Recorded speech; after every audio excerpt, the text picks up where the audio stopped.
ఎస్తేరు గ్రంథం నుండి కొన్ని ప్రశ్నలకి జవాబులు చెప్తాను సండే స్కూల్ పిల్లలు. ఏదైనా అందరు గట్టిగా చెప్పండి, బాగా చెప్పండి, ఆలోచించండి. అహశ్వేరోషు ఎన్ని సంస్థానములను ఏలాడు? 127 సంస్థానములను ఏలాడు. అవి ఏ దేశం నుండి ఏ దేశం వరకు? హిందూ దేశము నుండి కూషు దేశము వరకు. అహశ్వేరోషు విందు ఎప్పుడు చేశాడు? 3వ సంవత్సరమున చేశాడు. ఎవరెవరికి విందు చేయించాడు? తన అధిపతులందరికీ సేవకులకు చేయించాడు. తన రాజ్య మహాదేశ ఘనతలను ఎన్ని దినములు చూపించాడు? 180 దినములు చూపించాడు. రాజకోటలోని వారికి ఎన్ని దినములు విందు చేశాడు? 7 దినములు విందు చేశాడు. చలువరాళ్ళు ఏ రంగులుగా ఉన్నవి? ఎరుపు, నలుపు, పసుపు రంగులలో ఉన్నవి. నేల మీద ఏమి పరుపులుండెను? బంగారుమయమైన జలసారు పరుపులు ఉండెను. అక్కడి వారికి దేనితో పానమిచ్చారు? బంగారు పాత్రలలో పానం ఇచ్చారు.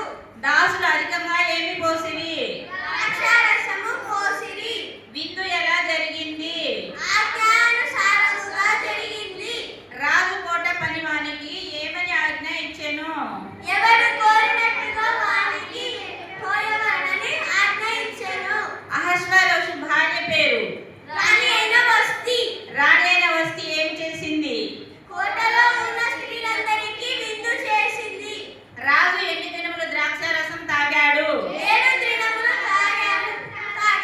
తన సన్నిధికి ఎవరిని రమ్మని ఆజ్ఞ ఇచ్చాడు? రాజు కిరీటం ధరించిన రాణి అయిన వస్తిని రమ్మని ఆజ్ఞ ఇచ్చాడు. రాణి రాజు దగ్గరకు వచ్చినదా? రాణి అయిన వస్తి పాటించలేదు, రాలేదు. ఒప్పుకొనలేదు. రాజ్యమందు ప్రథమ పీఠముల మీద కూర్చున్న వారు ఎంతమంది? 7 ప్రధానులు. ప్రజలందరి దృష్టిలో రాణి ఏమైంది? నేరస్తురాలైంది. రాజాజ్ఞ ఏమని పుట్టించారు? రాణి అయిన వస్తి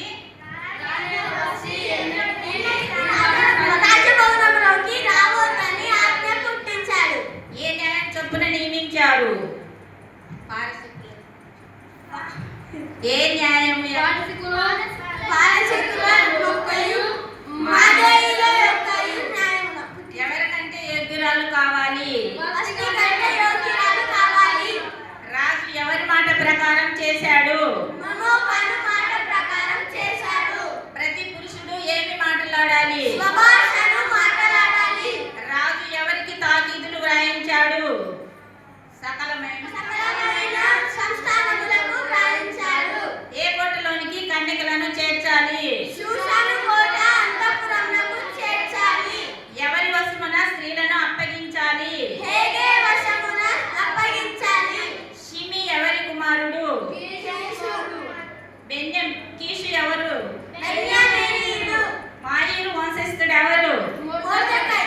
హల్లెలూయా. ఆమేన్.